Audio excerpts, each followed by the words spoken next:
عاملين ايه؟ يا رب دايما بخير وسعاده. النهارده يا بنات جايبه لكم اختراع، حاجه كده من الاخر لذيذه ورخيصه وخطيره. الازازه دي فيها ايه؟ الازازه دي فيها ارخص واجمد واحلى مزيل مكياج او ماء ميسيلار هتعمليه في بيتك، مش هيكلفك ال5 جنيه. عايزه تعرفي طريقته؟ تعالي يلا تابعي الفيديو وشوفي انا هعمله لك ازاي بمكونات موجوده في كل بيت، رخيصه بس نينجا، وهتديكي نتائج اعلى من نتائج الماء الميسيلار او مزيل المكياج اللي بتجيبيه غالي من اماكن غاليه كتير. وهعمل لك تيست في الاخر وهوريكي بعينيكي ازاي هحط مكياج وهشيله بمزيل المكياج ده بفاعليه من اول مسحه. يلا بينا على المكونات. الحاجات اللي هنحتاجها سهله وبسيطه جدا جدا جدا.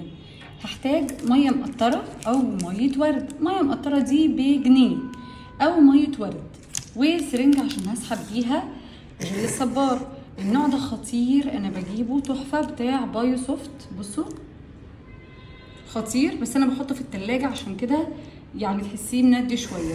هحتاج اي نوع من انواع زيت جونسون، وهحتاج جليسرين انا بجيبه سايب، ولو متوفر عندك زيت شجره الشاي ما عندكيش اكتفي بدول بس. بصوا احنا بنعمل دلوقتي ماء ميسيلار بارخص الامكانيات المتاحه. هينفع معاكي ماء ميسيلار كتنظيف عميق للبشره، وهينفع معاكي مزيل مكياج حاجه كده سريعه لو انتي مستعجله. بصوا بقى، هنجيب بقى عندنا اي تيوب نظيفه. انا دي بتاعت سيرم الهيالورونيك بتاعت لاروش بوزيه، كنت عملت معاكم قبل كده سيرم الهيالورونيك، ودي عندي فاضيه. هحط فيها ايه؟ هحط نصها بالظبط، يعني بالظبط نصها الماء المقطر ده، نصها.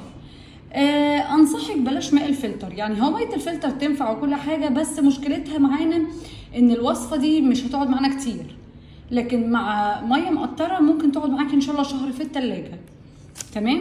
استخدميها كل يوم عادي جدا وبراحتك. هحط اول حاجه هحط الكيس، يعني هحط لغايه نص الازازه كده بالظبط وهرجع لكم. ما خدتش الكيس كله، يعني تقريبا نصه.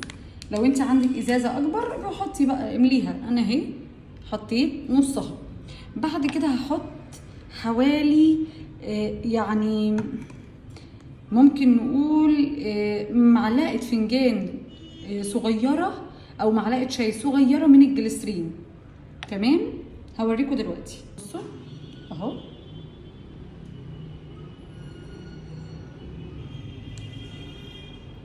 بس كده، انا مش محتاجه اكتر من كده.